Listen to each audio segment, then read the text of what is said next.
책을 통해 정치인의 삶과 발자취를 이야기하는 오유경의 인생 책방. 오늘은 김영주 의원 모셨습니다. 어서 오십시오. 안녕하세요. 반갑습니다. 네, 반갑습니다. 네, 안녕하세요. 반갑습니다.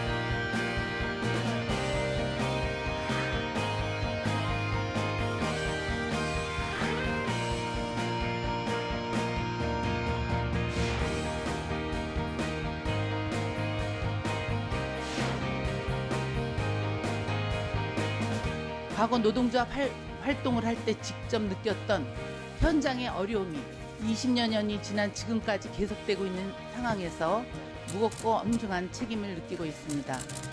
차별 해소도 강력하게 추진하겠습니다.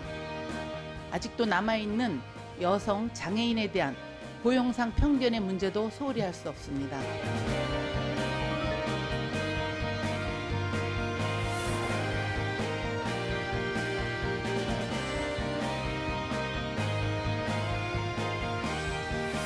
네, 의원님이 우리나라 최초의 여성 고용노동부 장관이신 거죠? 예, 그렇습니다. 예. 변화가 무쌍하신 게 처음에 시작이 운동선수였다가 네. 또 운동하시는 분은 뭔가 계산하고는 멀 것 같은데 맞아. 예, 은행 금융 쪽에 계시다가 은행원 네. 또 그거하고 거리가 멀 것 같은 예. 또 이 노동운동 쪽에 헌신하셨다가 네. 국회의원에 이제 고용노동부 장관까지 인생이 참 버라이어티 하시다는 생각이 네, 들었어요. 맞습니다. 이 양력 거짓말로 하면 안 되거든요. 저는 오늘 원래 좀 이렇게 의원님들 나오시면 좀 짓궂게도 하고 그러잖아요. 네, 네. 근데 오늘은 제가 조금 다소곳하게 있을게요. 왜냐면 우리 의원님 별명이 영등포 주먹이세요. 저도 진짜 들었어요. 오늘 잘못 보이면 저도 큰일 나니까. 들었어요. 네. 아니 왜냐면 이 주먹이란 별명은 네. 이게 앵간하신 분 앞에 붙는 수식어가 아니거든요. 그렇죠, 그렇죠. 아니 영등포 주먹은 정말 이거 하셨던 제 이름이 누구시죠? 김영자 주자. 영주. 영주의 영등포 주먹. 그래서 아, 제가 네. 원래부터 영등포 주먹이 아니고 네. 제가 87년도 영등포 이사 왔을 땐 가정주부였죠. 직장 다니고. 네. 이제 노조할 때도 주먹을 많이 휘둘렀지만 그때는 영등포 주먹이라고는 안 했고 네. 정치하면서 지역 다니면서 김영주입니다. 그러고 영주? 영등포 주민? 영등포 주인? 그러더니 활동하는 걸 보고 주민들께서 영등포 주먹이 맞겠다, 영주. 그래서 영등포 주먹이 됐어요. 예쁜 주먹. 그 주먹이라는 게 또 그 김보성 씨의 그러니까 의리잖아요. 나고 약간 이거잖아 원래. 네. 네. 의리도 돼요. 의리도 있으시고 의원님 손을 살짝 봤는데 그 영등포 주먹이라는 별명하고 너무 안 어울리게 갸녀리요. 가녀리고 이렇게 고우시네. 길고 막 고생 안 하신 것 같아요. 스킨 너무 예쁘신데. 감사합니다. 네.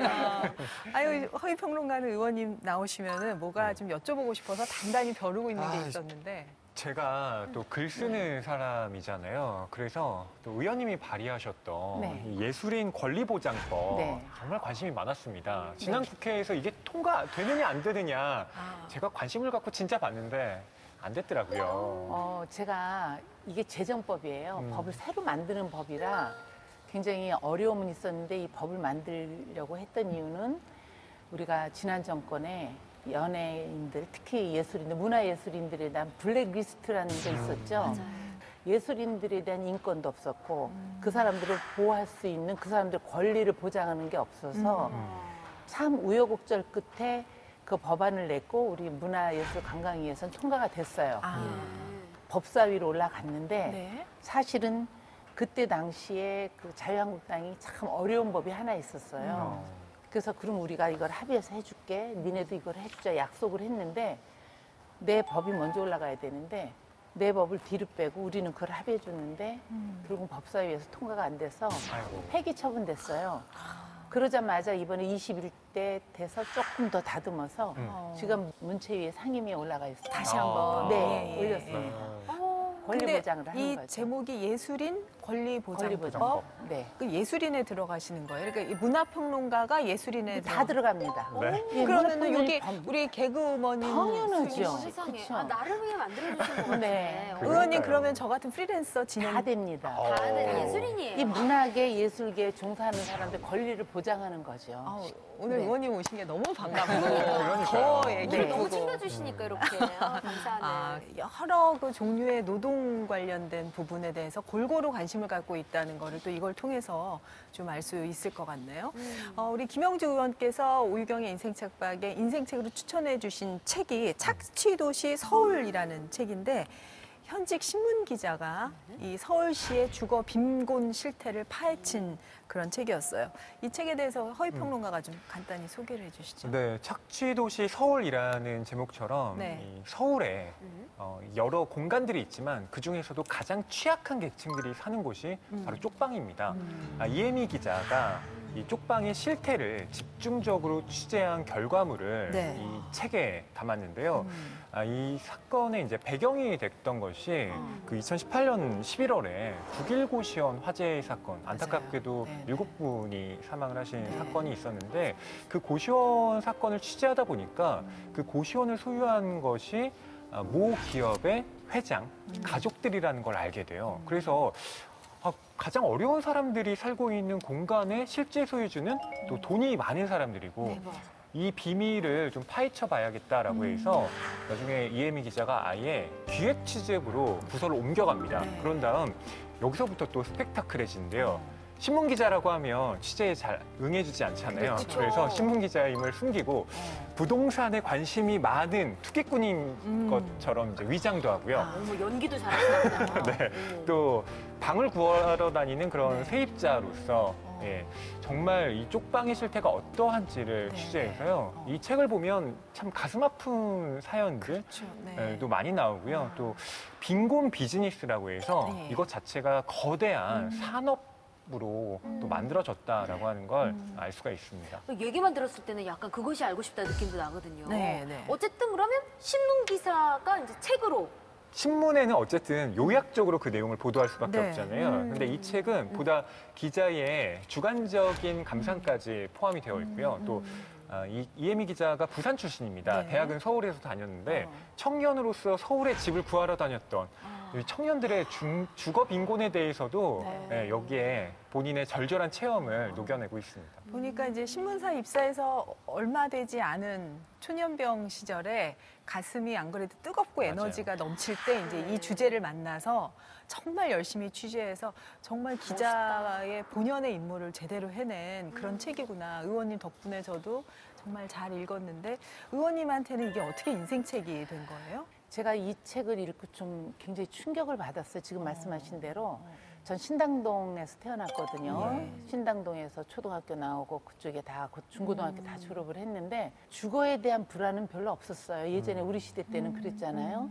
그랬는데 제가 영등포에 정치를 하면서 그 영등포역 주변에 봉사활동 다니면서 쪽방촌이라는 걸 다니면서 굉장한 충격을 받았는데 그 이혜미 기자 이 착취도시 네. 왜 대한민국 수도 서울이 왜 착취하는 도시일까 이랬었는데 이 책을 보고 2번 읽었습니다. 이 책을 나한테 이혜미 기자가 전달한 거는 정치인으로서 숙제를 줬구나. 내 지역이 아니라. 맞아요. 그리고 뒷부분에 이제 또 이따 말씀드리겠지만 학생들에 대한 문제 네. 너무 와닿았어요. 그래서 내가 오늘 우리 방송에 나가서 이 착취도시에 대한 거를 한번 좀 그 울림을 좀 전하고 싶어서 제가 이거를 책을 정했습니다. 네. 막연히는 알고 있었죠. 쪽방이라는 게 무엇인지. 그런데 이 책을 읽으면서 실태가 이 정도였나? 라는 것을 알게 됐고 또 여기 주거권 얘기가 나오잖아요. 네네. 그 대한민국 국민이라면 네. 주거권은 법적으로 보장을 받아야 돼요. 네. 우리가 공산주의나 사회주의가 아니기 때문에 뭐 국가가 제공을 할 수는 없지만 네. 그 용산 참사 보셨잖아요. 용산 참사도 재개발 재건축은 50%만 넘어가면 하게 돼 있어요, 법적으로. 네, 네. 그럼 나머지들은 거기서 쫓겨나면 갈 데가 없기 때문에 주거권을 뺏기는 거죠. 그렇죠. 착취도시를 보면서 대한민국의 어려운 분들은 주거권도 없구나. 그리고 내가 소유를 하고 있어도 다수가 동의를 해보면 그냥 하루아침에 뺏기는. 네. 국가에 대고 나의 주거권을 보장하라라는 말을 할 만도 한데 지금까지 그래서- 잘 모르고 지냈네. 네, 그래서 용산 참사가 그렇게 일어난 거고 적어도 이게 개발이 되면은 우리는 반대한다, 첫째는. 네. 그리고 우리의 삶의 터전이 없어진다.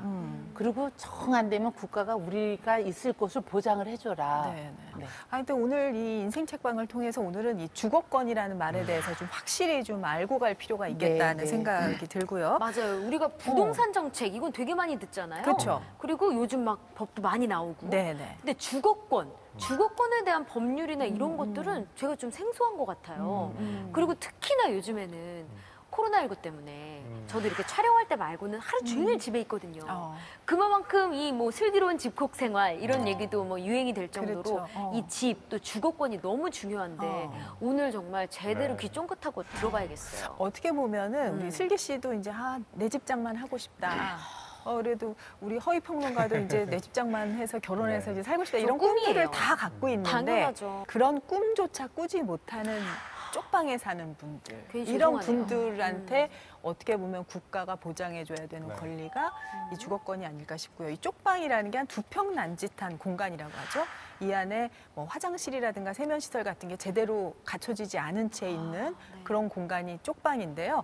이런 쪽방에 사는 분들의 주거권에 대한 실태를 오늘 짚어보는 시간으로 하겠습니다. 네, 위태로운 보금자리 실종된 주거권이라고 제목을 뽑아봤어요. 그래서 자, 첫 번째 지옥고 아래 쪽방이라고 뽑았는데 혹시 슬기 씨는 이 지옥고라는 말이 무슨 얘기인지 알아요? 지옥 같은 고시원? 지옥 같은 곳이요. 뭐예요? 지옥고 뭐지? 지옥고. 저도 사실 처음 네. 들은 단어였어요. 저도 이 지옥고 했을 때 이렇게 생각했어요. 지옥 같은 방. 그랬는데 지하, 햇볕이 안 들어온 지하. 지하방, 예. 옥탑방, 옥탑방. 고시원. 그게 저도 이 지옥고에 압축해서 이 지옥고라는 얘기를 이혜미 기자 책을 보고 너무 가슴이 아픈 거예요. 그렇네요. 하루 종일 햇볕도 안 들어오는 지하. 지하에서 그리고 추운 겨울에 옥탑방에서 맞아. 그리고 그 환기도 안 되는 창문도 없는 고시원에서 지옥고가 그렇게 환경이 안 좋은데 그거보다 더 밑에 있는 게 쪽방이라는 표현을 이렇게 한 거예요. 아, 그렇구나. 그러니까 지옥고라는 게 우리 인간이 살기에는 적당하지 않은 아주 어려운 주거 환경을 말하는 건데 쪽방은 아예 인권이 사실은 보장되지 않는 공간이라고 볼 수 있겠더라고요. 쪽방에서 조금 돈을 벌면 고시원. 그 지옥고로 그쵸, 올라가는 지옥고로 올라가는 네. 아니 근데 진짜 우리가 예전에 학교 다닐 때 배우는 게 의식주 네. 네. 아니겠습니까? 입을 것, 먹을 것, 그 살 곳이 마련이 돼야지 이게 사람 살기가 딱 그렇죠. 의식주. 그렇죠. 예, 이게 완성이 되는 건데, 근데 이게 비바람 피할 곳도 이게 마땅치 않은 곳 아니에요? 제대로 못 피하는 쪽방이. 곳이죠. 아, 네. 이게 진짜 이 사람의 인권 자체가 굉장히 약간 무시될 것 같아요. 예. 지금 이제 여기서 기자가 서울 종로구 창신동을 주로 이제 다니면서 취재를 시작하잖아요. 네. 그 아까 영등포에도 쪽방이 있다고 하셨는데 네, 네, 그 네. 창신동도 우리가 쪽방이 이제 많이 모여 있는 곳이죠. 네. 이 창신동이 종로구에 있잖아요. 네. 두 개의 지하철역이 교차하고 또 5분만 걸어가면 동대문 디자인 플라자가 나옵니다. 우리가 흔히 말하는 역세권이군요. 맞아요. TDP. 네. 맞아. 근데 이곳에 바로 쪽방촌이 있는 거예요. 저게 어디예요? 예, 그러니까 조금만 못 봤는데. 우리가 시선을 돌려보면 그 그래요? 번화한 뒤편에 자리를 하고 있는 거예요. 그래요. 예. 근데 이곳이 원래는 그러니까 옛 그 대중교통의 한 수단이었던 네. 기동차의 종점이 됐던 곳입니다. 그러니까 기동차가 영어로 하면 레일카인데요. 철도가 깔려 있고 이 시내를 운행하던 그런 전차였습니다. 아, 지상에, 네. 지상으로. 근데 그 종점이다 보니까 여기에는 뭐 여인숙도 있고 술집도 위치해 있었는데 네. 그 기동차가 사라지게 되면서 그 공간들을 다 쪽방으로 바꾸게 된 거예요. 그러면서 지방에서 올라온 많은 사람들 또 인근에 네. 평화시장이 있잖아요. 그러니까 평화시장에 노동력이 공급되면서 거기에서 이제 거주 공간을 찾던 사람들이 이 창신동으로 몰려들었던 겁니다. 그러면서 자연스럽게 쪽방 주거촌이라는 게 만들어졌고요. 네. 근데 이 주거촌이라고 얘기를 했지만 실제로는 굉장히 열악한 공간입니다. 네, 네. 지붕이 슬레이트인데 그것도 비바람이 잘 차단이 안 돼서 트럭 천으로 그것을 그냥 막거나 그다음에 냉난방이 아예 안 돼요. 전혀 몇 년째 뭐 불 한 번 안 됐다는 네. 표현이 나오던데요. 그래서 돼지꼬리 전열기라는 걸 사용하는데 그게 원래는 이제 어선에 사용하는 겁니다. 그냥 물을 얼지 않게만 해주는 기능인데 그걸 그 공용 수도에 네. 설치를 해서 네. 사람들이 그냥 한겨울에도 그 물을 사용하는 거예요. 아니 이제 너무 추워질 텐데 어떡해요?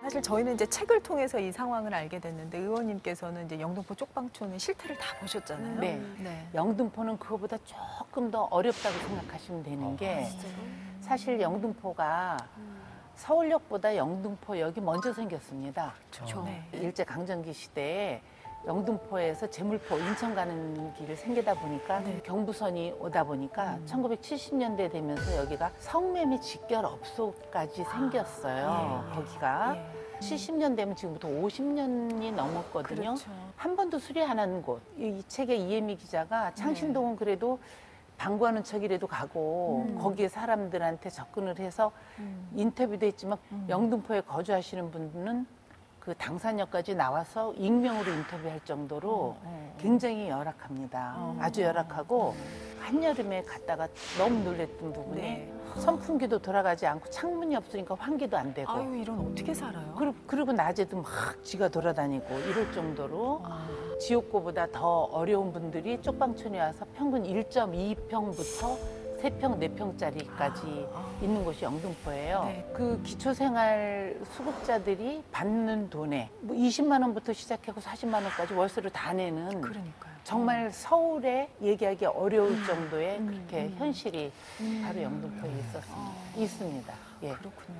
그럼 거기 계신 분들 이제 아마 만나도 보셨을 것 같은데 뭐 나이라든가 성별이라든가 이런 보통 어떻게 되시는 거예요? 다양합니다. 예. 성매매 직결업소가 예. 영등포역 좀 빠진데 그러니까 타임스퀘어 신세계 예, 그 그쪽에 옆쪽으로 있고 있잖아요. 여기는 영등포역 바로 뒤편에 있다 예. 보니까 종사하셨다가 나이 드셔서 오시는 분도 있고 그 여성들도 좀 여성들도 많으시고 어. 일용직도 많으시고 공부해야 되는 학생들도 있고 직장인들도 있고 아주 다양한 계층이 굉장히 많이 있습니다. 그 이제 만나셨을 때 네. 어떤 부분이 제일 어렵다 이걸 조금 개선해주면 좋겠다고 얘기를 하시던가요? 우리 같으면 겨울에 고통스럽고 춥고 먹을 거 없을 때보다 여름이 좀 낫지 않겠나 하는데 그분들은 여름을 더 고통스럽게 생각하셨어요. 그래요? 작게는 1.2평. 네. 딱 한 명이 누우면 되는데 거기서 환기가 안 되니까 냄새가 많이 나오고 네. 그리고 더우니까 악취, 공동 화장실을 써야 돼요. 우선은 그 환기라도 제대로 해줬으면 좋겠다. 그 기초생활 수급자들이 많으시니까 그분들은 먹을 거는 이제 정부에서도 나오고 지자체에서 나오니까 먹는 것보다 질병에 많이 시달리고 계셨습니다. 근데 앞서 우리가 그 용산 참사라든가 9.1 고시원이 우리 사회로 드러난 단면에 봤을 때 거기에 다 그렇게 쪽방촌에 사시는데 건물주는 강남에서 외제차 타고 다니고 거기서 수입이 많게는 뭐 1,500만 원, 2천만 원 월세를 받아서 착취하는 분들이 많았어요. 예. 이분들은 자기 소유가 아니니까 개발해달라고 요청도 못하고 그냥 하루하루 그렇게 살아가고 계신 그런 그 그런 영등포도 거죠. 개인 소유라는 거죠, 대부분 그 쪽방의 주인들이. 지금 거기가 한 300세대가 좀 넘습니다. 물레동이 한 80세대에서 근 400세대가 되는데 토지주는 100분도 안 돼요.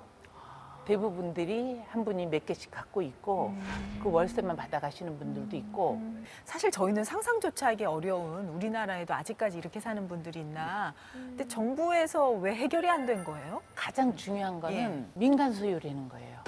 법적으로 민간 소유는 그 사람들의 사유재산권을 인정을 해주기 때문에 네. 창신동 같은 경우도 거기에 그 4남매, 5남매가 그 전체 많은 그 지분을 갖고 있고 동의를 안 해주면 개발을 할 수가 없는 거죠. 그 재개발 지역이라든가 이렇게 묶여도 네. 거주하시는 분의 50%가 넘어야지 되는데 그분들은 권한이 하나도 없어요. 소유권이. 그 다행이고 고마운 게 네.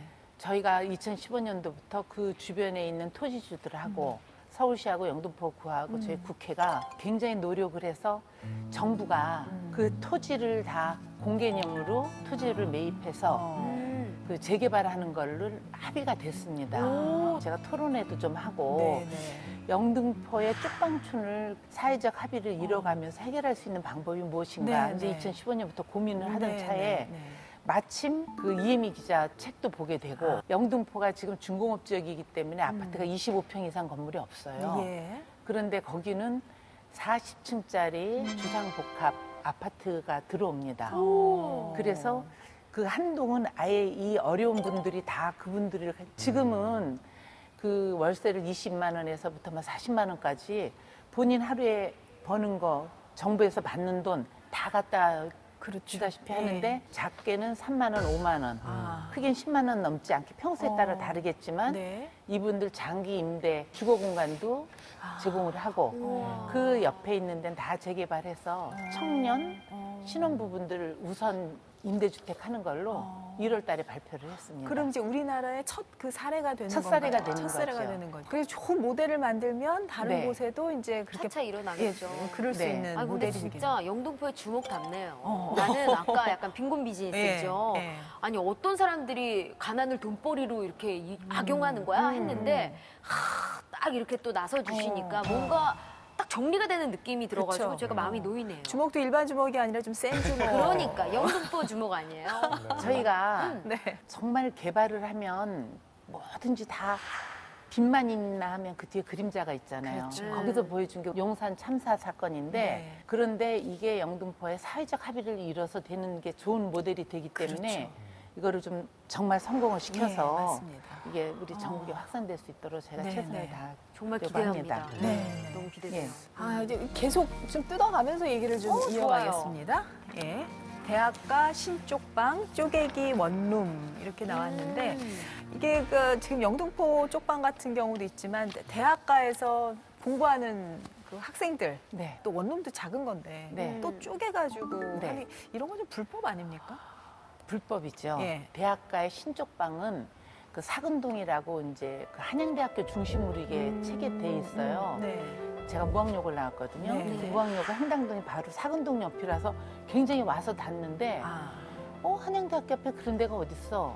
근데 이 이혜미 기자가 정말 꼼꼼하게 예. 거기에 취재를 대한 걸 찾아냈구나. 취재를 해서 찾아냈어요. 네. 우리가 오피스텔을 하면 10평, 음. 15평 이런 데가 있잖아요. 네. 그런데 그거를 4개를 쪼개면 15평을 4개로 쪼개면 3평, 4평이 되는 그렇게 거거든요. 쪼갤 게 네. 어딨어. 1층에 오피스텔이 4개가 있으면 1호부터 4호까지 있어야 되는데 1호를 쪼개면 101호인데 101호-1, 2, 3, 4.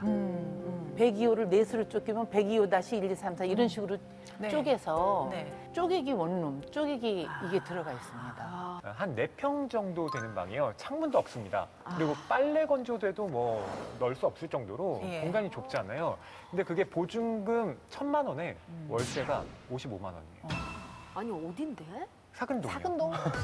아니 뭐 이렇게 네. 비싸 근데? 예. 저도 제가 대학에서 강의를 했던 곳이 이곳이었거든요. 그래서 학생들이 실제로 이렇게 거주했었구나를 이 책을 보면서 알게 됐던 거예요. 예.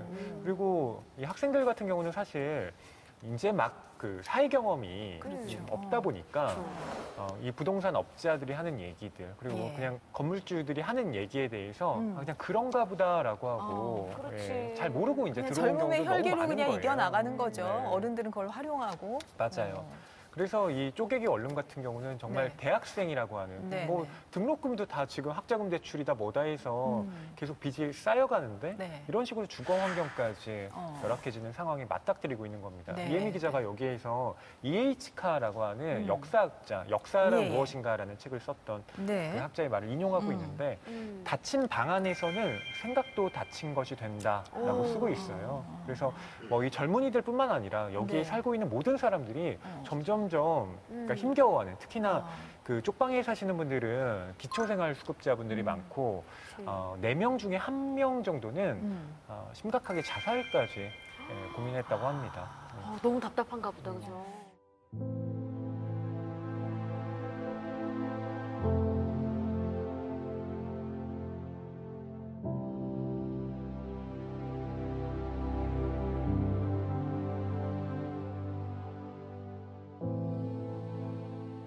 의원님 이런 경우는 그냥 불법이면요. 네. 불법은 정부가 단속할 명분이 있지 않습니까? 명분이 있는데 네. 우선 그 실태를 모르면 겉에서 볼 때는 그냥 한 개의 방이에요. 예. 한 개 방을 열고 들어가야 네 개가 나오잖아요. 아. 그 요즘에는 위성을 띄워서 옥상에 옥탑방이라든가 불법 건물을 다 단속할 수 있지만 네. 건물 안에 들어가 있는 걸 쪼개는 거는 등기부등본에도 안 나와 있고. 부동산 업자분들이 다 연결해 근데 주는 거 그러니까 아니에요? 부동산 업자들은 소개비 받고 연결해 주니까 이거를 구태 알리지를 않는 거죠. 그래서 여기서 가장 심각한 걸 뭘 느끼냐면 네. 어려운 사람들을 생각하면 청년, 신혼부부. 네. 그래서 우리가 사회가 막 청년 임대주택, 신혼부부 임대주택 했는데 네. 이 고리를 먼저 끊으려면 대학가의 그 월세가 여기는 40에서 60까지 가잖아요. 그러면 이걸 학창 시절에 다 빚으로 내고 등록금 빚으로 돼갖고 졸업을 하고 직장을 다녀도 여기를 못 떠나는 사람들도 있어요. 그리고 말씀하신 대로 폐쇄증 같은 게 올수 폐쇄공포증도 오고 있죠. 예, 예, 우울증도 올수 있죠. 오고 자기를 자꾸 가두다 보니까 맞아. 예. 사회에서 자꾸 지하로 내려가는 거예요. 그래서 키지도 못하고 그냥 네, 그래서 저는 제가 이 책을 사서 내가 보고 민주당 의원들한테 네. 전원 다 돌렸어요. 이게 국회가 할 역할이고 사다리를 놔줘야 된다. 그 사근동만 나왔지만 많겠지. 그 경희대 분도 굉장히 많다고 얘기도 학교 들어. 부분에. 학교 부분에 우리 세대들이 해결해야 되고 정부가 해야 되는 맞습니다. 이런 문제가 대학교 사실 이제 신축 이 정도면은 집안 환경이 좀 어려운 그렇죠. 아이들이 많을 거고 네. 그러면 이제 대학 등록금도 걱정이 되지만 겨우 지금 다니면서 그렇게 쪽방 생활을 하는 거 아니에요? 네. 근데 어떻게 보면 대학을 나오면은 뭔가 집안에 빛이 되고 힘이 되려고 네. 대학을 다닌 건데 쪽방에서 헤어나지도 못하고 이렇게 봉우리가 시들어 버리면은 네. 우리 사회로서도 너무 큰 네. 손실이고 젊은 친구들한테 너무 큰 상처를 주는 일인 것 같아서 이 부분도 이제 오늘 이렇게 듣고 났으니 이 방송을 들은 많은 분들이 정말 뜻을 좀 모아주시고 사회적 합의를 이룰 수 있도록 이렇게 생각을 바꿔주셔야 될 것 같아요. 네, 그래서 제가 책을 택했습니다. 잘하셨어요. 저희도 몰랐어요. 네. 말로만 알았지. 네. 예. 감사해요. 정말. 근데 의원님 옛날 얘기도 조금 해봤으면 네. 좋겠어요. 근데 의원님이 아까 딱 이제 인생책방 녹화 때문에 딱 오실 때 생각보다 전 키가 안 크시더라고요. 농구 선수 출신이다 해서. 농구 선수 하면 우리는 한 180 정도 되는 줄 알았는데 딱 보기 좋은 키이신 거예요. 170이라고. 네, 예. 170. 그 당시에는 이제 큰 키셨죠, 그게? 당시에는 컸죠. 예. 저는 보고 나서 너무너무 부러웠던 게 바지가 되게 긴데 발목 위인 거예요. 나한테 상상할 수가 없거든. 난 다 잘라내거든. 와, 되게 부럽다 하면서 좀 많이 올려다가 저한테는 너무 크신 신장이라. 예. 슬기 씨는 네. 품에서 커서 키가 안 큰 거예요. 아, 그 키가 안 큰 사람은 잠안 와도 안 재우고 그냥 이름 품에서 크면 안 크는데 나는 딸 다섯에 다섯째 딸이라 이렇게 내놔서 원래 크기도 했고 예. 저희가 운동할 때는 보통 여성은 60 넘는 사람이 없었어요. 없죠. 예. 지금도 지금도 사실 55 흔치 넘는 않아. 사람도 없었어요. 네, 흔치 네. 않아요. 근데 잘 먹고 잘 자고 그리고 저는 중학교 들어갈 때도 이제 농구로 들어간 건 아니고 우리 때는 시험 봤어요. 옛날 시대니까. 예. 들어가서 키 크고 잘 뛰니까 스카우트 당한 거예요. 체육 선생님한테. 너 일로 와봐 너 해가지고. 이리 와, 잘 뛰지? 예, 예. 그래갖고. 그래서 동료 선수들한테 배웠어요, 제가. 아니 근데 의원님 저도 키가 컸었어요. 키가 엄청 크시죠? 저는 이제 169니까 의원님보다 조금 작은데 작죠, 예. 세대가 제가 조금 더 예. 아래다 보니까 농구 선수까지는 못했고 저보고 이제 육상 선수 하라고. 다리가 기니까. 근데 저는 선수는 안 달리기를 잘 못해요. 운동을 잘 못하니까 이제 그쪽으로 가진 않았는데 우리 의원님 같은 경우에는 학교에서 스카웃돼서 농구를 시작했고 운동신경은 이제 발달을 해 있으셨고. 저는 딸 다섯에 내 밑에 남동생이 있었어요. 그러다 보니까 얘는 누나 소리 다르고 언니 할 정도로. 네네. 근데 동네에서 동생 괴롭히면 내가 끝까지 뛰어가서를 나가서. 잡아갖고 그렇지, 물어서라도 예전엔 그래. 예, 그렇게 말갈량이 같이 하다 보니까 그때부터 몸- 주먹에 기질이 그게 맞아요, 있었네요. 맞아요. 네. 몸이 빠졌어요. 그러다 보니까 우리 무학여 중이 옛날에 그 왕십리잖아요. 예. 그 거기에 있다 보니까 정말 서울에서 시골편에 속했어요. 음. 학교 이렇게 주변에 이렇게 보면은 그냥 시골 동네 같고 이런 네. 운동장이 굉장히 넓었거든요. 체육 시간에 하는 일 없으니까 막 뛰는 거 하고 뭐 이런 거 하는데 잘 뛰니까 체육 선생님 너 이리 와봐. 농구할래? 아까운 인재지. 그런데 내 짝꿍이 농구 선수였거든요. 오. 그래서 짝꿍이 체육관에 가면 가서 기웃기웃하다가 결국은 그 친구는 고등학교를 졸업을 농구를 그냥 안 하고 대학을 갔고 실업팀까지 갔었어요. 그러면은 굉장히 뛰어난 기량을 잘했죠. 발휘하신 조금 거네요. 잘했어요. 예. 아. 왜 예전에는 프로가 없었기 때문에 우리는 여러분. 없었어요. 네, 예. 실업이 이제 최고였어요 당시에는. 네. 그래서 뭐 은행에 이제 실업팀이셨군요. 실업팀으로 갔어요. 프로 야구, 프로 농구가 없던 시절에 예. 고교 야구, 고교 농구가 그렇죠, 굉장히 유명할 그렇죠. 때 그러던 시절이었어요. 그래서 스카우트돼서 가갖고 우와. 운동신경이 그럼 실업팀에서 언제까지 있다가 은퇴하시면서 보통 은행원을 하시잖아요. 네, 그 실업팀에서 한 3년 뛰다가 그 실업팀은 다양한 학교 선수들이 오잖아요. 예. 근데 저희 학교는 수업을 다 받고 어. 저녁에 방과 후에 운동을 하고 이러다 보니까 체력이 다른 학교 선수들에 비해서 굉장히 한계를 좀, 느껴서 네. 그러면 일찌감치 이제 농구를 그만두신 거, 은퇴하신 거네요. 그렇지 한 23살 23세? 네. 그럼 남들 대학 졸업할 때 이제 은행 일을 시작하신 거군요. 그렇습니다. 그래서 제가 처음에 창구에 계셨다면서요? 창구에서 보통 상업학교를 나오면은 그때 네. 당시 주산이나 은행 업무를 배우고 나오는데 네. 전혀 배우질 못해갖고 아. 그때도 저는 농구도 우리 동기생들한테 배웠거든요. 예. 애들 시합 뛸 때 난 주전자 들고 다니고 농구공 들고 다니고 네. 그래갖고 은행에 발령 났어도 네. 새로 신입생들한테 돈 쉬는 거 배우고 이러면서 시작을 한 거죠. 어머. 근데 은행에 들어가실 때 네. 저는 지금은 상상도 못 하겠는데 결혼 퇴직 각서 뭐 이런 것도 쓰셨다고 들었어요. 그래서 제가 노동운동을 한 계기가 된 겁니다. 진짜요? 네. 제가 그 은행에 들어갔을 때 여행원이라 그래요. 행원이라고 안 했고 여행원은 여행원. 결혼하면은 그만둔다는 각서를 쓰고 들어갔었어요. 근데 제가 아이 출산을 하고 딱 2달 출산 휴가를 하고 나오니까 정말 제 책상이 없어요. 어머머머. 책상은 있는데 거기 다른 사람이 와서 앉았고 저는 그때는 이미 은행에 들어온 지 운동선수 3년 차, 은행에 들어온 지 2년 차, 그러니까 6년이 됐는데도 그때 새로 신입행원 보조에 옆에 동전 바꿔주는 데다가 내 자리를 만들어 놨었어요. 그 뭐 통보나 이야기도 없이요? 없이 하니까 내 자리가 그렇게 됐어요. 그게 이제 우연하게 노동교육을 가서 우리의 권리나 이런 부분은 은행이 해주지 않는다 막연하게 들었는데 내가 당연하다 보니까 그래서 이제 노동운동을 같이 이렇게 하게 된 계기가 된 거죠. 그 남녀 고용 평등법 네. 1987년에 제정됐는데 그때 의원님께서 이 법에 굉장히 큰 기여를 하셨다고 제가 들었어요. 그것 때문에 정치를 하게 된 거고요. 또 그렇게 계기가 되는군요. 이렇게 사다리예요. 사다리가 인생의 딱딱 되네요. 네. 예, 예. 왜 내가 쟤네들보다 일을 잘하고 경력도 많은데 내가 왜 동전 바꿔주는 걸 해야 되나 이거는 부당하다. 그래서 거기에 이제 노조 활동을 하게 됐고 노조 활동을 하면서 여행원제도 폐지하는 거. 네. 여행원제도라는 거는요 승진고시가 없어요. 퇴직할 때까지 여행원으로 요즘엔 뭐 여자 부행장도 있고 임원도 있고 다 그런 똑같죠. 세상인데 승진의 기회는. 아유 그 저희가 예, 예. 노동운동으로 해서 죽을 고생을 하고 없앤 겁니다. 아이고, 그래서 아이고. 그러셨구나. 네. 그래서 87년도에 그때 많이 도와주셨던 분이 이호 여사가 우리랑 같이 그 여성 운동을 도와주셨어요. 남녀 고용평등법을 만들게 했는데 그래서 여기저기 나가서 토론하고 내 사례 내가 했던 자리에 남자가 왔는데 그럼 동일 노동 아니냐? 근데 임금 따로 받는다. 그렇지. 이런 걸 하면서 노동운동을 깊게 들어가기 시작을 했어요. 그러더니 그 새천년 민주당하는 99년도에 네. 김대중 대통령께서 네.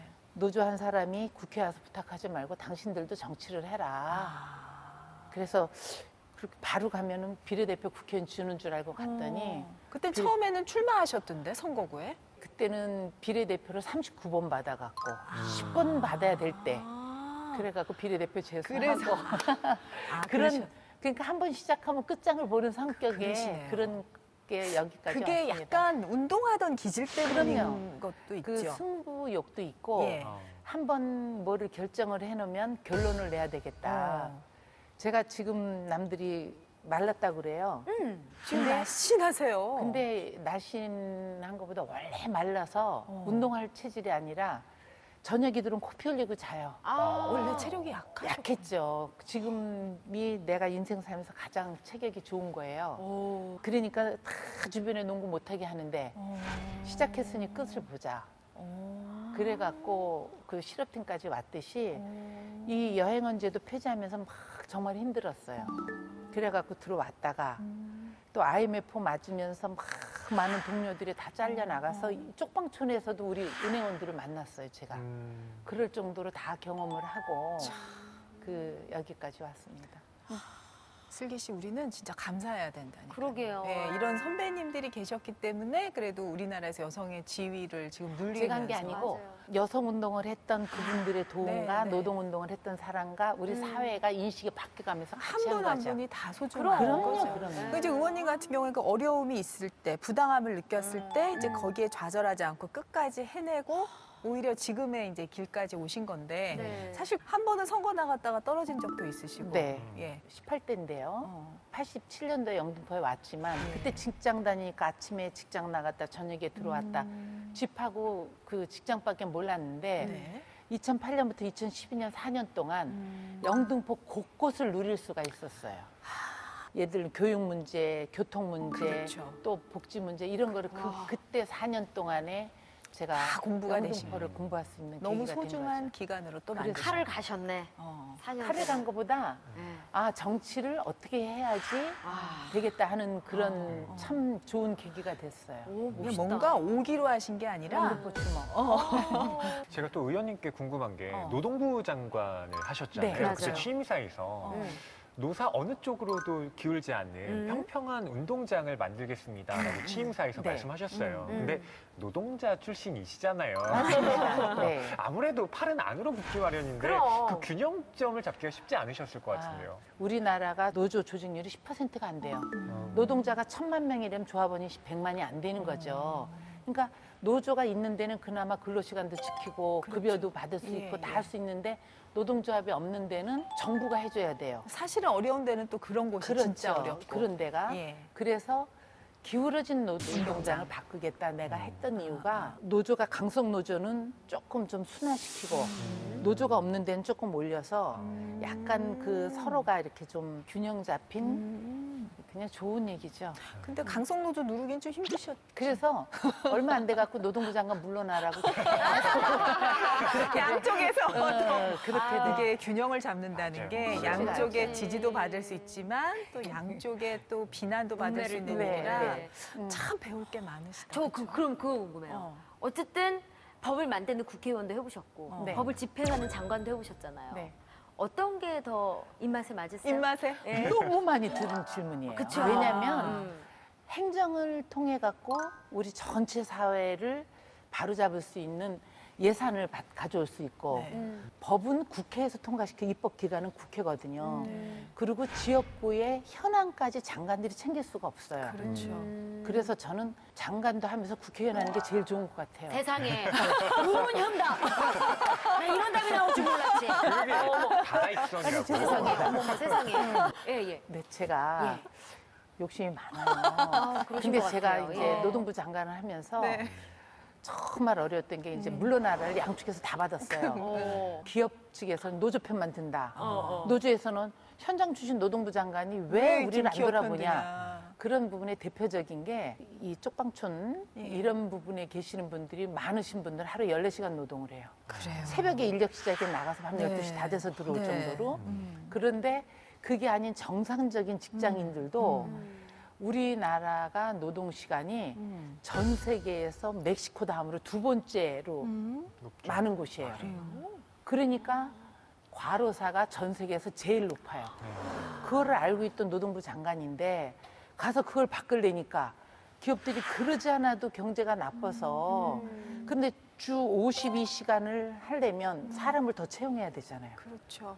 그러니까 사람 채용한다고 노동부 장관 노조 편 만든다 물러가라 사설에 맨날 올라오고 그리고 또 노동단체에서는 당신 뭐 기울어진 운동장 한다더니 가면은 왜 기업 편 만드느냐 그래갖고 둘 다 하는 것보다는 둘 다 안 하는 것도 좋은 방법. 둘 다 안 하면. 아, 그렇구나. 그렇게.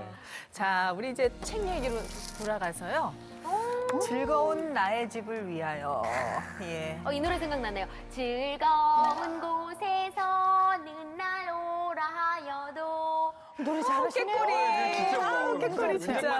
그래요. 여기가 울림이 좋네. 한 도 없이. 즐거운 나의 집. 네. 정말 우리가 밖에서 막 이렇게 고생하다가 아우 예. 집 나오면 고생이야 막 이런 얘기 하면서 맞아, 집 나오면 너무 고생이다. 힘들면은 막 나 예. 집에 가고 싶어 이런 얘기 하잖아요. 네네. 그래서 대한민국 모든 국민이 이 집을 갖는다면 얼마나 좋을까 하는 생각을 네. 또 하게 됩니다. 네. 예. 그 최저임금이라는 게 있잖아요. 근데 최저 주거 기준이라는 것도 있더라고요. 네, 보면 1인당 14제곱미터, 좀 쉽게 환산하면 4.24평.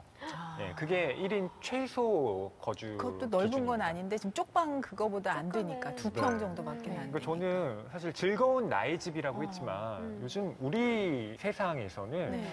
즐거운 나의 방만 돼도 좋겠다라는 생각이 들어요. 네, 집까지는 사실 바라지도 않아요. 네. 네, 근데 이 네. 방이 너무나 열악한 환경이다 보니까 네. 진짜 바뀌어야 돼요. 네. 예. 아마 코로나 때문에 집에 계신 분들 많았기 때문에 그렇죠. 그 답답함을 느끼셨을 분들이 더 많으셨을 것 같은데 의원님 앞으로 진짜 주거라는 게 우리가 부동산 강남집과 모르는 것만 관심 갖지 말고 이런 인간적인 그 인권을 유린하는 어떻게 보면 공간에 있는 거나 마찬가지인데 그런 분들한테도 더 많은 좀 관심을 가져야 될 것 그럼요, 같아요. 당연한 거고요. 이 주택이 주거의 개념으로 가야지 예. 재산 내 증식 수단으로 가서는 안 된다는 게 저는 굉장히 중요하고 예. 그리고 임대주택도 뭐 3년, 5년짜리의 임대주택이다 보니까 불안한 거예요. 네. 신혼부부 임대주택도 보니까 보증금 뭐 1억에 50만 원. 신혼부부가 1억이 어딨어요. 그래서 저희는 장기적으로 지방분권이라는 게 필요한 게 다 먹고 살기가 어려우니까 서울 수도권으로 다 올라오다 맞아요. 보니까 여기는 정말 미어 터지고 터지려고 그랬어요. 지방은 공기 좋은데 널려져 있고 땅은 그래서 모든 공공기관이 다 지방으로 이전하는 부분도 네. 그런 이유 중에 하나인데 주거 개념으로 해서 정말 길게는 내 소유보다는 우리 소유. 그래서 임대주택도 많이 짓고 그리고 주거 환경 개선을 하기 위해서도 네. 정말 이런 쪽방촌이 영등포의 우리 좋은 사례를 아직 이제 시작입니다. 이제 보상도 해야 되고 여러 가지 금년 1월이 됐기 때문에 그렇게 해서 주거 개념에 대한민국에 집 없는 사람, 이 내 집 마련 때문에 결혼을 안 하고 세계 저출산 국가로 가는 이런 문제가 이게 해결되면 다 할 수 있다 이렇게 생각이 됩니다. 맞아요. 오늘 이제 빈곤층의 이제 실태를 고발한 착취도시 서울에 대한 이야기를 하면서 특히 이제 쪽방의 실태를 많이 헤쳐봤는데 네. 우리 허위평론가 전체적으로 정리를 좀 해주시죠. 네, 이 책에 이혜미 기자가 마지막에 이렇게 쓰고 있습니다. 네. 빈곤을 논의하는 데 있어서 오랫동안 묵인되고 간과되어 왔던 단어 착취를 네. 수면 위로 떠오르게 하길 바란다라고요. 그러니까 착취라는 단어를 찾아보면 네.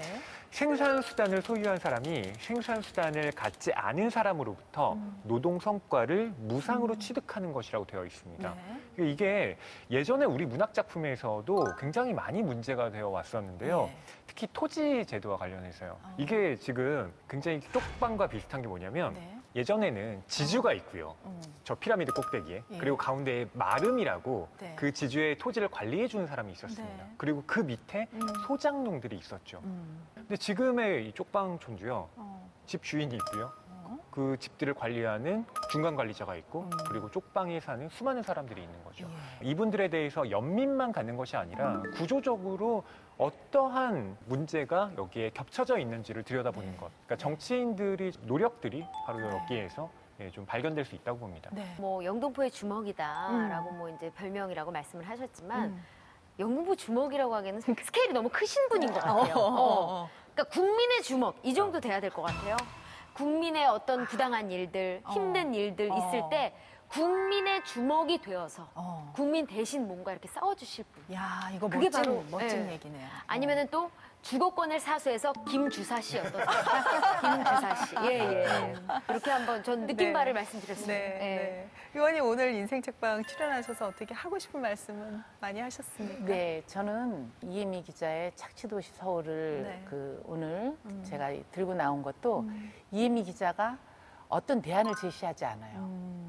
여기 보면 사다리를 정치권에서 놔야 된다는 나한테 숙제를 무언의 숙제를 준 것 같아요. 예. 대학생이 공부 열심히 해서 우리 좋은 직장 가서 좋은 가정 이뤄서 자기 자식 돼가는 건 진짜 고전이 돼버린다고 그러잖아요. 네. 그들이 희망이 없듯이 네. 죽어라는 게 이렇게 무섭게 이렇게 절실하게 정말 가장 중요하다는 거 이 책에 담겨 있거든요. 네. 그래서 저는 제가 우리 동료 의원들한테 이 책을 다 하나씩 선물했던 것도 네. 그들한테 함께 하자는 거지. 이거 봐라, 니네 책임이다, 내 책임이다 이게 아니라 예. 우리한테 주어진 숙제다. 그래서 저는 이걸 갖고 초심 국회의원을 하겠다고 이제 제가 21대 국회 소감에 그렇게 얘기를 했는데 정말 초심 국회의원으로서 해야 될 책이 아닌가. 네. 주제는 무겁지만 네. 무거운 주제가 앞으로 희망을 얘기할 수 있지 않을까 저는 맞습니다. 그런 생각을 합니다. 그리고 그래서 오늘 이제 들었던 이야기 중에 지금 네. 영등포에 굉장히 사회적 합의를 통한 네네. 이 쪽방촌을 개선할 수 있는 사례를 만들어 나가신다는 부분에 네. 대해서 그냥 책만 읽고 저희가 괴로운 것만이 아니라 희망을 발견한 그렇습니다. 예, 그런 마음이 들어서 참 맞아요, 좋았습니다. 맞아요. 네. 김용지 의원님 앞으로 더욱더 상활동 예, 예. 부탁드리면서 여기서 마무리하겠습니다. 네, 감사합니다. 예. 고맙습니다. 네, 감사합니다.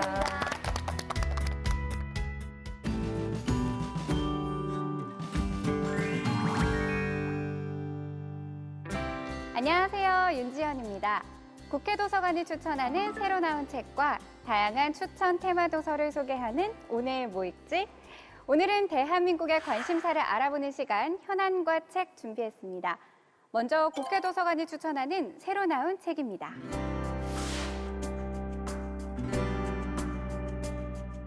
K-팝 열풍을 이끌며 글로벌 음악 시장을 주도하고 있는 BTS. 그리고 데뷔하자마자 미국 빌보드 200 1위를 차지한 슈퍼엠. 이렇듯 K-팝은 이제 전 세계 팝 시장에서 빼놓을 수 없는 하나의 장르가 됐는데요. 이 책은 K-팝의 성공 전략을 경영학자의 시선으로 분석합니다. 경북대학교 경영학부 이장우 교수는 K-팝이 세계적으로 경쟁력 있는 산업이 된 이유로 3대 혁신 전략이 작용했다고 이야기하는데요. 보는 음악이라는 새로운 비즈니스 모델을 제시하는 아이돌화, 그리고 아이돌이 드라마, 영화까지 다양한 분야에 진출하는 수익원 다변화, 마지막으로 디지털 플랫폼을 활용해 세계 시장에서 팬덤을 구축하는 세계화까지 K-팝의 성공 전략을 우연히 찾아온 행운이 아닌 끊임없이 이어온 노력의 결과물로 보고 있는데요. 반도체와 IT 벤처 뒤를 잇는 세 번째 혁신 주체로 꼽히는 K-팝. 이 책을 통해 K-팝을 재발견해보는 기회가 되면 좋겠습니다. 영원할 것만 같았던 젊음이 지나고 나면 누구에게나 노년은 찾아오기 마련이죠. 부지부식간에 살며시 다가오는 노년. 우리는 노년을 어떻게 마주하면 좋을까요? 이 책은 조선 선비 6명의 노년의 삶을 돌아보고 올바른 노년의 삶이란 무엇인가 제시합니다. 병든 몸임에도 불구하고 제자들과 학문을 논하는 퇴계. 노년을 보내면서 늘 올고듬의 잣대로 스스로를 경계한 우암 송시열. 타인과의 지속적인 교류를 통해 중장년에서 노년으로 가는 시기를 보내는 다산 정약용까지. 조선 유역자들이 실천했던 노년의 삶을 잘 보여주는 책. 다가올 노년이 두려운 사람이라면 이 책을 통해 미래를 준비해보는 건 어떨까요? 감정과 표정 연구의 선구자인 미국의 심리학자 폴 에크먼. 2015년 감정을 다룬 픽사 애니메이션 인사이드 아웃의 과학 자문을 맡기도 했는데요. 그의 40여 년의 연구 성과를 보고하는 대표 저서 표정의 심리학이 거짓말과 감정의 관계에 관한 챕터가 추가돼 개정 증보판으로 새롭게 출간됐습니다. 풍부한 사진과 사례를 통해 슬픔과 고통, 분노, 놀람과 두려움 같은 대표적 감정들의 전형적 표정에 대한 분석은 물론 우리는 언제 감정적이 되는가, 특정 표정은 어떤 감정 신호를 전달하는가, 무엇이 감정을 유발하고 우리의 감정을 제어할 수 있는가 등의 자신과 타인의 감정을 읽는 실질적이고 유용한 가이드를 제공하는데요. 감정과 표정의 상관관계가 궁금하셨던 분들이라면 이 책을 주목하면 좋겠습니다. 다음은 책을 통해 대한민국의 관심사를 알아보는 시간 현안과 책입니다. 새롭게 보편화된 사회, 문화, 경제적 표준을 의미하는 뉴 노멀. 코로나19로 인해 사회적 거리두기가 확산되면서 뉴 노멀의 사회는 어떤 모습이며 앞으로 어떻게 대비해야 할지 계속적으로 활발한 논의가 진행되고 있는데요. 현안과 책에서는 뉴 노멀 시대를 관통하는 추천 도서를 통해 앞으로 다가올 우리의 미래를 준비하는 시간을 가져봅니다.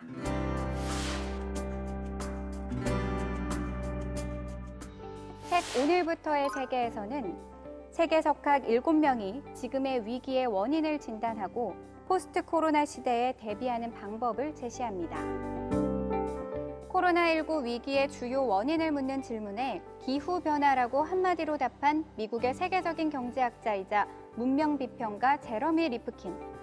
위기는 사회의 가장 약한 부분을 건드리고 취약한 사람들을 먼저 쓰러뜨린다고 말한 인도의 환경운동가 반다나 시바. 농업경제학자로서 코로나19가 식량 위기로 치닫을 것이라고 내다본 중국의 대표적 지식인 원태진.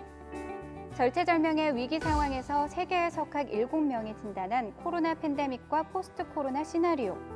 책 오늘부터의 세계를 통해 현재를 진단하고 코로나 이후의 미래를 그리는 데 도움이 되면 좋겠습니다. 코로나19로 2년 걸릴 디지털 트랜스포메이션이 2개월 만에 이뤄졌다. 앞으로 모든 조직은 모든 것을 원격으로 전환하는 능력을 필요로 할 것이다. 사티아 나델라 마이크로소프트 CEO의 말인데요. 코로나19 사태로 인해 이제는 일상이 된 비대면 사회를 경험하면서 디지털 뉴노멀 시대가 빠르게 왔음을 모두가 공감하실 텐데요. 책 코로나 이코노믹스에서는 대한민국 ICT 생태연구의 최전선에 서 있는 KT경제경영연구소가 코로나 팬데믹을 맞아 변화하고 있는 경제, 산업, 문화, 교육 등 전반적인 사회 현상을 분석했습니다. 또 향후 변화의 양상을 소개한 후 그에 대한 적절한 대응책까지 소개하고 있는데요. 특히 경제적 위기를 극복하기 위해 정부가 발표한 한국형 뉴딜에 대한 내용도 상세히 이야기합니다. 코로나19가 앞당긴 비대면 시대, 초연결 시대, 이 책을 통해 지식과 해안을 나누며 미래를 대비하는 자세를 가져보는 것도 좋겠습니다. 코로나19로 가장 크게 변한 건 아무래도 교육 환경일 텐데요. 3월이 되면 개학을 하고 아이를 학교에 보낸 후 회사로 출근하는 이 노멀한 일상이 완전히 뒤바뀌어 버린 겁니다. 이제는 더 이상 이전으로 돌아가기 어려운 지금, 교육 전문가 김지영 박사가 미래 교육의 방향을 가늠하는 책을 출간했습니다. 당장 교육 현장에서 아이들을 지도하는 교사에게도, 집에서 온라인 학습을 하는 아이들을 지켜보며 불안해하는 부모에게도 도움이 될 만한 교육 가이드가 담긴 책인데요. 온라인 교육에 대해 수용적인 태도를 갖자, 디지털 학습 역량을 키워주는 방법 등 지금까지 교육에 대한 고정관념을 버리고 새로운 교육의 뉴노멀을 제시합니다. 오늘날과 같은 불확실성이 많은 시대, 부모와 아이, 교수자들 모두에게 좋은 이정표가 되어줄 것 같습니다. 자세한 책 내용은 국회도서관 홈페이지에서, 다시 보기는 국회방송 홈페이지에서 보실 수 있습니다. 저는 다음 주에 새로운 책으로 다시 찾아오겠습니다.